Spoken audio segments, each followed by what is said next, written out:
Here I'm going to do a few scientific notation practice problems with you. I hope you noticed on the other videos we do something called digit dot. At least some people call it digit dot. The decimal goes after the first number that's not a zero. It goes after the first digit that's not a zero, so it always goes digit dot. So the decimal originally was here, wasn't it, in this number?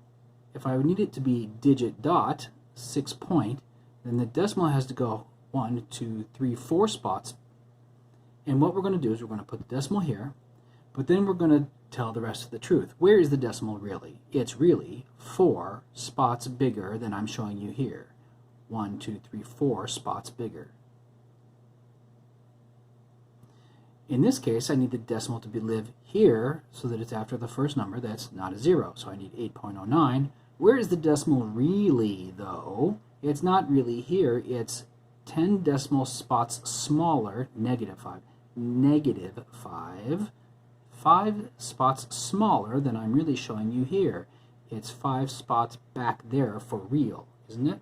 So that's what makes this number true, and this is a true statement, is I'm showing this, but I'm also telling you where the decimal is really. Where's the decimal here? It should be, in scientific notation, after the 9.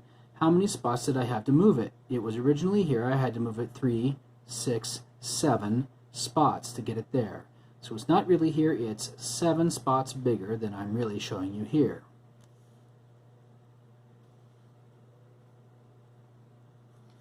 Let's try number 9. The decimal isn't really here. It's 4 spots smaller, negative 4, than I'm showing you here. So let's take it from here and go 1, 2, 3, 4. And the rest of those, if they aren't mentioned, they must be zeros. So the number is really this in normal form. Where's the decimal here? It's not really here. It's 5 spots bigger than I'm showing you here. So 1, 2, 3 spots, and invent 2 more zeros, and the decimal can live back where it belongs in normal form. Where's the decimal here? It's not really here. It's 3 spots smaller than I'm showing you. So let's go from here, 1, 2, 3 spots smaller. Let's try, say, 17. Hope you remember that when we add and subtract in scientific notation, the exponents on 10 have to match. These don't, but we can fix that. It's easier if you'll take the small one and make it be the same as the big one. So I'm going to take this, I'm going to make it times 10 to the 5, but I had to multiply by 10 to do that. I can't change the value of the number, so I'm going to immediately divide this part by 10. That turns that into this. Now that the times 10 to the exponent numbers match up, the exponents on 10, I can line up the decimals and subtract. And the times 10 to the portion drops down. Let's talk about 19. The exponents on 10 have to match. It's easier if you'll take the smaller one and turn it into the bigger one. So I'm going to take the 3 and turn it into an exponent of 5 on 10 times 10 to the 5. But I had to make this bigger by 2 decimal spots to get there. So I must make this one smaller by 2 decimal spots. And that's what I did here. Now this number is literally the same number as that. It just looks different. This is $2,000, and so, if it's dollars, and so is that. It doesn't matter which way they write it, it's still 2,000. Then I can line up the decimals and add. Let's talk about multiplying scientific notation. What we can do is kind of divide it into the normal part and the scientific notation part.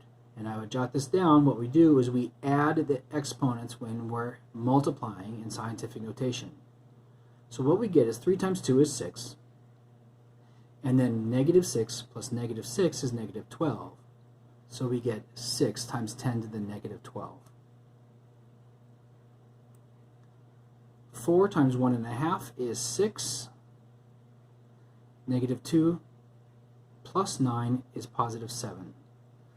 then some of you will say, I could never do that in my head. But you know what 1.5 times something means? It means to have one of them, 1 4, and then let's have half of 4. So I have 1 4, and then a half of a 4, and that is 6. So there's a little trick for you. When you divide, we're going to subtract the exponents on 10, and I would hit pause and write that down. What I can do is say 8 divided by 4 is 2, and since I had the point O's on both, I can put the point O's on here, but that's a topic for another day. And then 3 minus a minus 7 is positive 10. So I get 2 times 10 to the 10. On 30, 3 over 2 is 1.5, and 4 minus 5 is negative 1, so 1.5 times 10 to the minus 1. 32 is a little more interesting. Let's do that one. 2 divided by 4 is a half. And with the point O's, I can get the 0 on there. We'll talk about that another day. 4 minus a minus 8 is positive 12. However, on a quiz, leaving it like this makes me have to take off a little bit because this is not standard form for scientific notation. We need digit dot. I got to take this decimal and put it there. This is getting bigger, isn't it?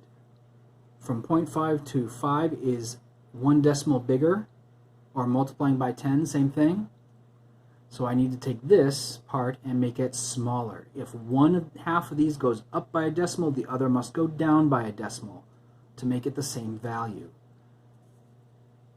So if this is going to get bigger by 1 decimal, this part has to get smaller by 1 decimal.